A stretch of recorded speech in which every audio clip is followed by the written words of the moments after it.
Salamat po, Mr. President. Kahapon pa po ako naghihintay. Ang dami na po kasing nagsalita. Sana po kung sino naman yung nauna na nagsabi, pakiunan nyo naman po. Sa akin lang po, nagpo-point of order po tayo, pero tayo rin naman po nagbabiolate ng ating patakaran. Nangyari po kasi yung nangyari kahapon, Mr. President, sa unang kasaysayan, sa kasaysayan ng institusyong ito. Nakita ko po, Mr. President, kung paano ginawa ng mga NBI yung ating pasukan. Gumawa po sila ng checkpoint. Sa akin pong palagay, magmula po nung panahon ng Philippine Assembly, hanggang ngayon, wala pa pong nangyaring gano'n. Dahil po sa respeto sa tatlong dakilang nagkakahating bahagi ng ating pamahalaan, ang executive, legislative, at saka yung judiciary. Ngayon lamang po nagkaroon ng ganitong insidente kung paano niyurakan ang dangal ng institusyon na tayo pa po ang naririto. Mr. President, gusto ko po sanang magtanong ng ilang mga bagay sa ating kasama, sa kanyang mga tinuran na pangyayari, kaugnay po ng tangkang paghuli kay Senator Bato.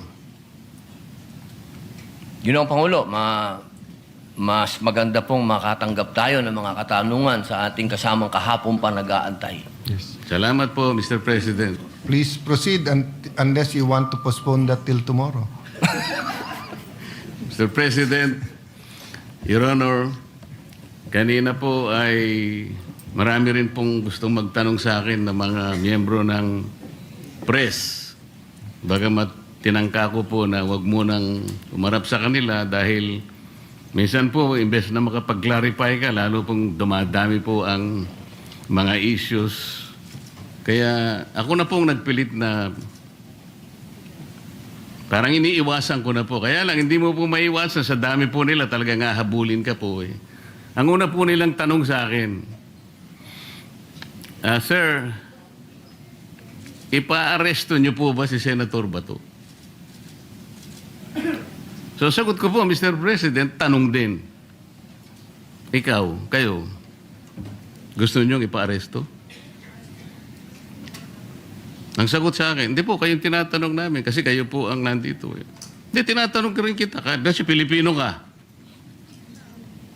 Gusto mo bang makita ang isang senador na ibinoto ng sambayanang Pilipino? Aaresto yun sa loob mismo ng Senado? Hindi po. Okay, kung ikaw hindi, lalo na ako. Kayo po ba'y na-interview rin ng gano'n? Opo. Sir President? Nakakagulat po sapagkat ako po din mismo, mahal na kasama at idolo namin, Senator Marcoleta. Nagtataka din po ako sapagkat marami po sa mga tanong sa ating ibinabato. Parang tayo pa ay may kasalanan sa pagbibigay natin ng masasabing lugar sa ating kasama dito sa Senado. Samantalang meron naman po tayong adopted resolution number 44. Ako po'y nagtataka talaga bakit ang mga tanong ay para bang tayo ay harboring kagad ng kriminal. Ginoong Pangulo, Your Honor, yung nangyari po kahapon, mas naniniwala po ako sa dating Pangulo natin, Senator Soto, sa kanyang sinabi. Nung tinanong ko po siya kahapon, habang nagmimerienda po tayo, nung tayo nakasuspindi pa, sabi ko, Mr. SP, nung pinuntahan ka ba ng NBI, pinakita sa'yo yung warrant of arrest? Nakita mo ba? Hindi, sabi niya. Ako po naniniwala na talagang hindi nila ipinakita yung warrant of arrest sa ating dating Pangulo ng Senado. Ang ating pong miyembro ng press, Mr. President, mahilig lang silang tanong ng tanong eh. Pero yung basic yun ang ayaw nilang tanongin eh. Halimbawa, si Trillanes, winawagayway niya, ito yung warrant to. Ayaw man lang, bakit hindi nila suriin?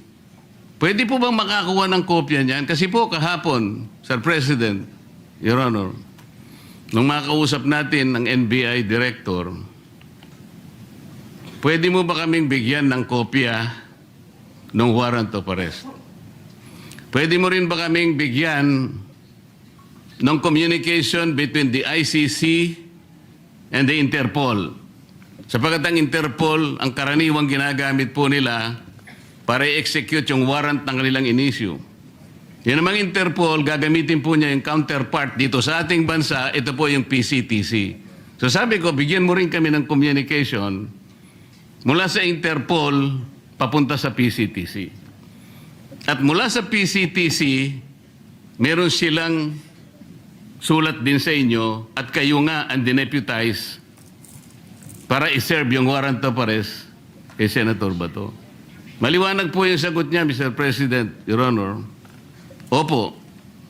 Gusto ko po sanang itanong, Mr. President, kung nag-comply na yung NBI Director na yung ating hinihingi ng mga communications para mapagtibay natin kung talagang meron ngang inisyu, kung totoo nga po na merong warrant of arrest at hindi lang ginawa sa Claro M. Recto, para po lahat ay guided. Yes. Naibigay na po ba? So number one, Senator Marcoleta, I apologize to you. You were present and in fact, you made very good points to the NBI Director. Number two, tama po kayo. He promised to officially communicate the warrant and I told him he is welcome to serve the warrant. The issue is the actual arrest. So I asked my staff as to my office, wala. To our secretariat, may na-receive ba tayo from the NBI? Wala pa.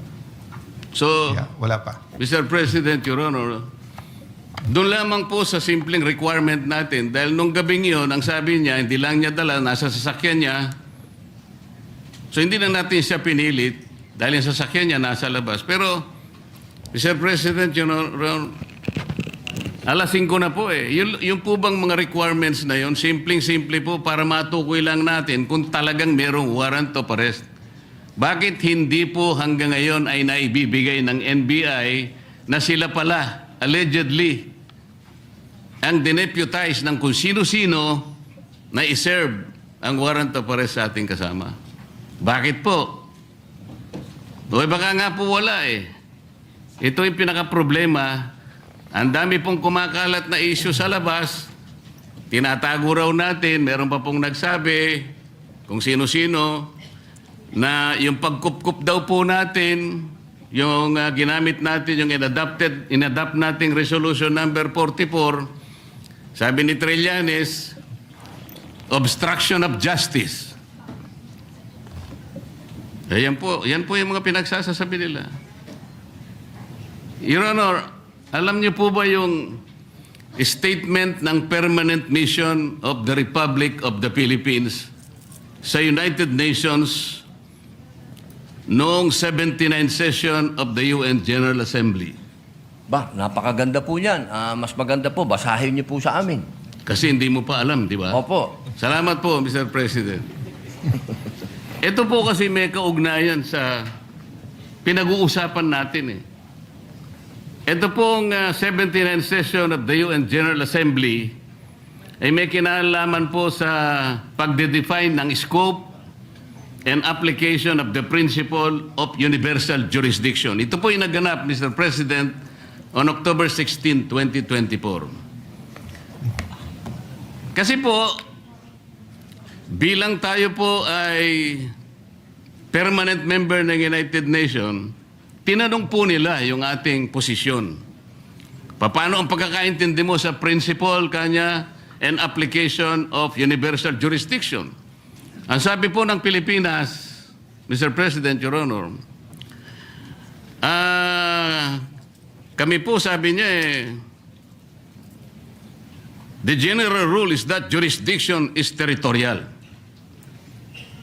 Universal jurisdiction is an exception grounded on the need to preserve international order. Tama naman po yun eh. Ang pinag-uusapan po na, sinight po ng ating gobyerno, Mr. President, yung Section 17 ng Republic Act number 9551. At sinasabi po nila doon, sabi po ng ating permanent mission, Section 17 of RA number 9851 specifically provides for the Philippine jurisdiction over persons, whether military or civilian, suspected or accused of a crime defined and penalized under Republic Act 1951, regardless where the crime is committed. Sa mga tweet, tayo na po ang nagsabi sa United Nations na tayo po yung merong jurisdiction. At sinama pa nga po yung Section 18 na kung saan ang Regional Trial Court po ang merong jurisdiction. Primary and exclusive jurisdiction. Kanina po, Mr. President, Your Honor, binanggit po ninyo, yung warrant of arrest kasi kanya galing sa korteng hindi sa domestic nanggaling. Nanggaling naman talaga raw sa ICC. Ipagpalagay na po natin, Mr. President, na totoo nga at hindi peke yung warrant of arrest. Kunwari valid. Ang sinasabi po ng ating batas, Mr. President, isasagawa mo lang ito sang-ayon or in accordance with the extradition laws and treaties obtaining in this country. Mr. President, wala po tayong extradition treaty sa ICC. For the simple reason that ICC is not a country. Wala rin po tayong treaty sapagkat nag-withdraw na po tayo sa ICC. O paano niya po i-apply yung kanilang warrant of arrest? Ang jurisdiction po ay atin na. Mr. President, Your Honor, on May 10, 2026, ang ating kasama, Senator Bato, was served a subpoena by the CIDG for the alleged crime of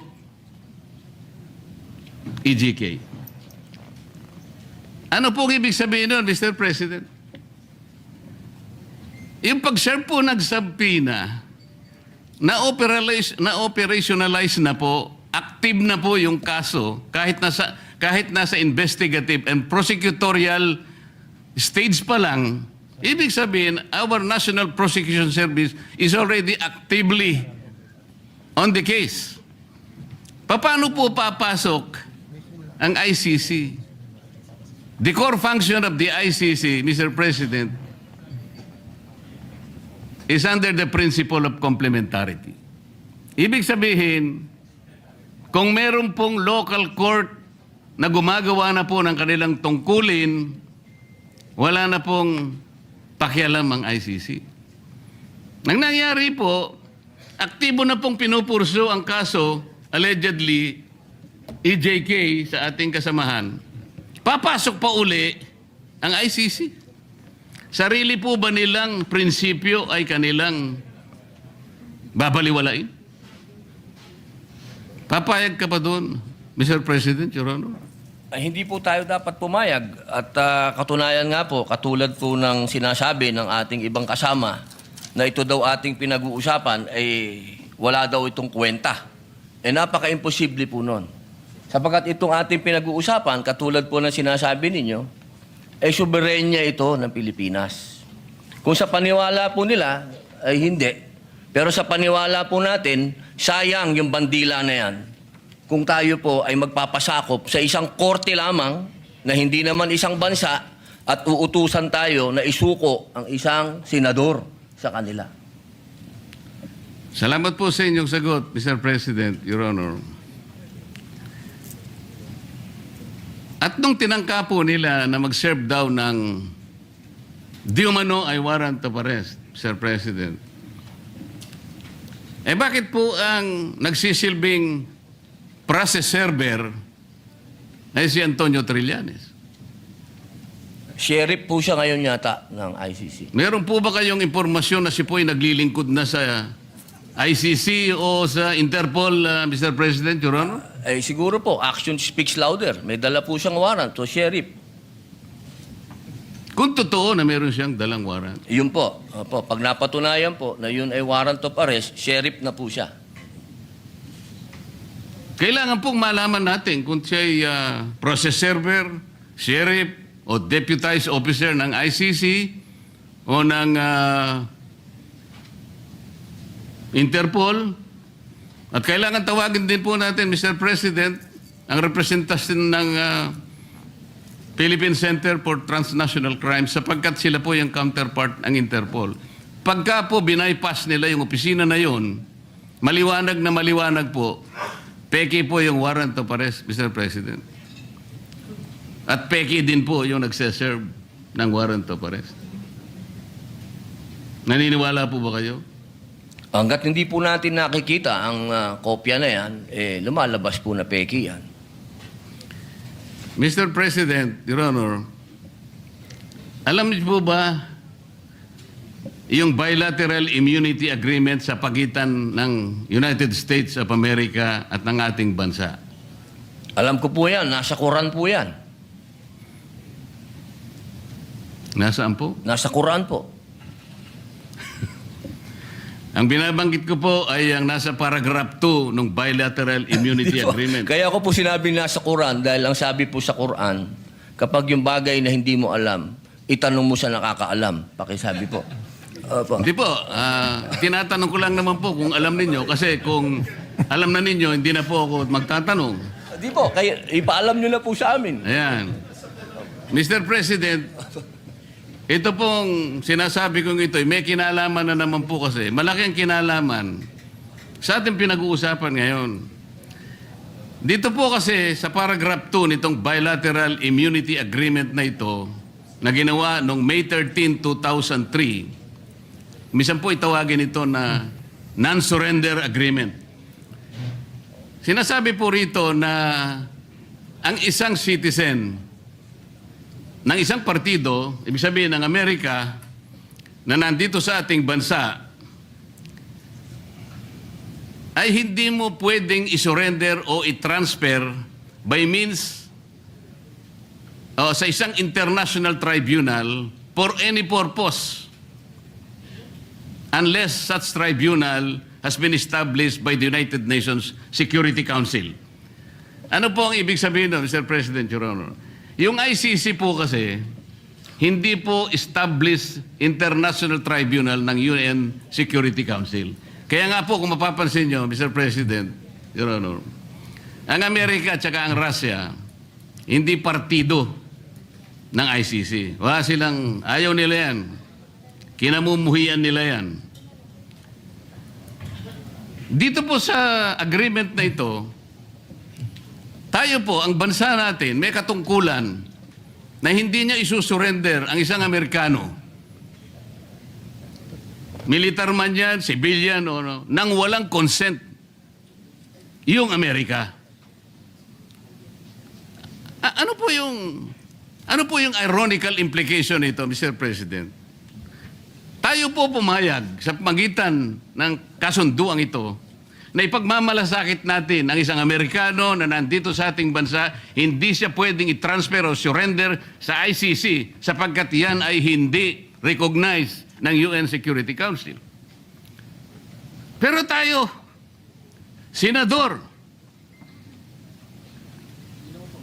Pilipino, meron siyang mandato sa ating mga mamamayan. Hindi pa kabalintunaan ito, Mr. President, Your Honor? Opo. Tama po kayo. Yan po ay ibinoto po yan ng taong bayan. Katulad po ni Senator Bato. 20 million po ang bumoto dyan.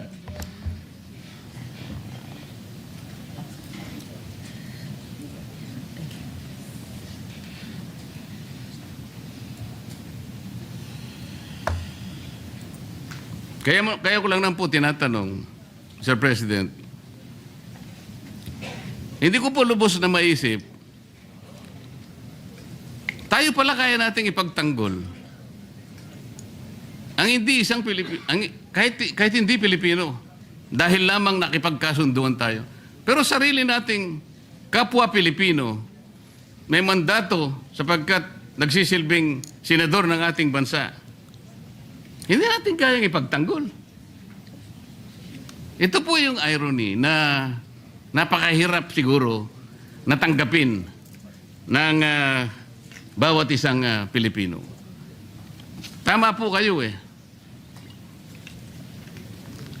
Ang warrant of arrest po ay galing sa ICC. Ang kaso po ni Senator Trillanes ay iba sapagkat ang nag-issue ng warrant of arrest ay sarili nating korte na kailangang igalang. Ganon din po ang warrant of arrest na inisyo kay dating Senador Laila de Lima. Pero ito'y natatangi po eh. Kung totoo po na yun, ay talagang totoong warrant of arrest. At yun ay nakabase sa saligan mismo, ang Rome Statute.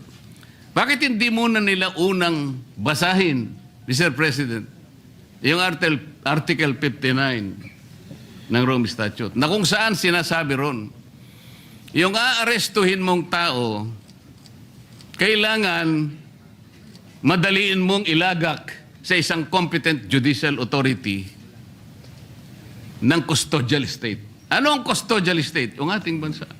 Bakit po kailangan yon? Maski ang ICC, kinikilala niya yun. Dahil meron pong mga prosesong dapat na mapagtibay. Una, kailangan malaman natin kung yung warrant of arrest applicable doon sa tao na yun. Dito lang, sa pinag-uusapan natin, hindi applicable kay Senator Bato. So meron siyang recourse para questionin yung warrant of arrest. Kaya importante na ilagak mo siya sa isang competent judicial authority. Ang isa pang kinakailangan mong maisaalang-alang doon, Mr. President, Your Honor, ay kailangan yung proseso ay naigalang lahat. At lalong-lalo na yung kanyang karapatan ay talagang nasino. Yun po yung inihingi nun eh. At ang isa pa po, meron siyang karapatan na magpetisyon kung sakaling yung custodial state na yon ay i-detain yung naaresto, na magpetisyon ng immediate release or provisional release. Lahat ng ito ay hindi magagawa, Mr. President, Your Honor, kung kikilalanin natin yung warrant of arrest na valid sa ating jurisdiction. Meron po siyang katapat na batas eh. Meron tayong local na batas, RA 9851, na humahatol at nagbibigay parusa sa mga ganun ding mga kasalanan na siya din naman ang nililitis ng ICC. So sa prinsipyo po ng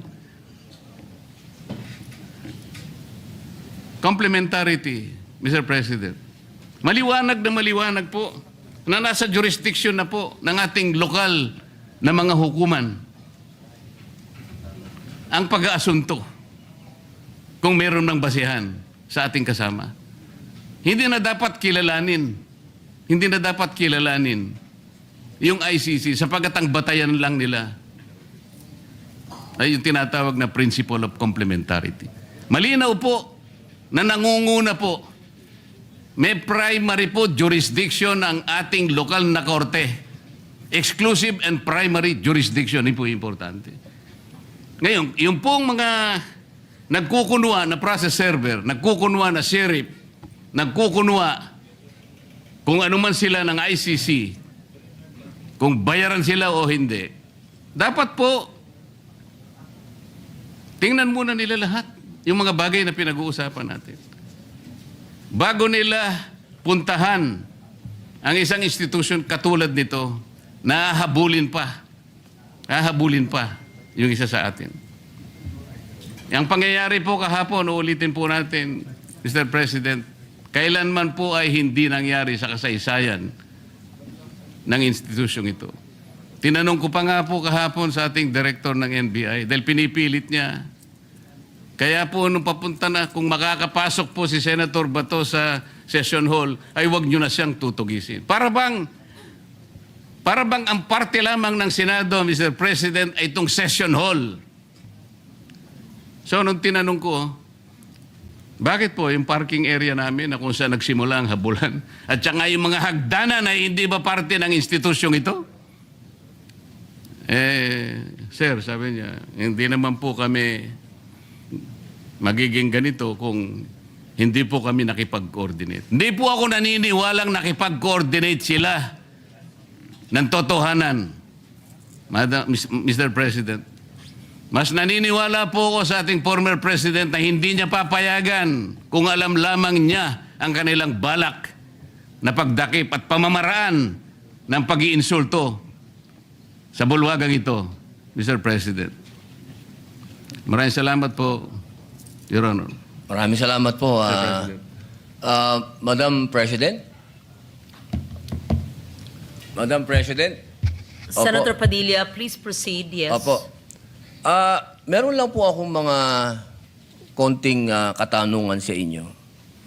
Sapagkat gusto ko po sanang ireklamo si Senator Pangilinan sa pagsigaw. Meron po ba siya rules natin na sinasabing pwede mong sigawan ng kapwa mo senador?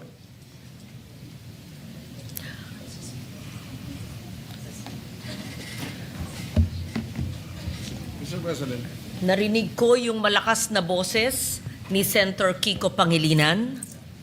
Alam ko na si Senator Pangilinan ay dating galing sa broadcasting, baka nag-modulate. Maari po ba tayo ay mag-suspend muna para pag-usapan yung malakas na boses at wari pagsigaw ni Senator excuse me, Pangilinan? nasa akin President, po yung iba ang floor. Senator Padilla has excuse the me. floor. The chair is answering the question of Senator Padilla. Session is suspended.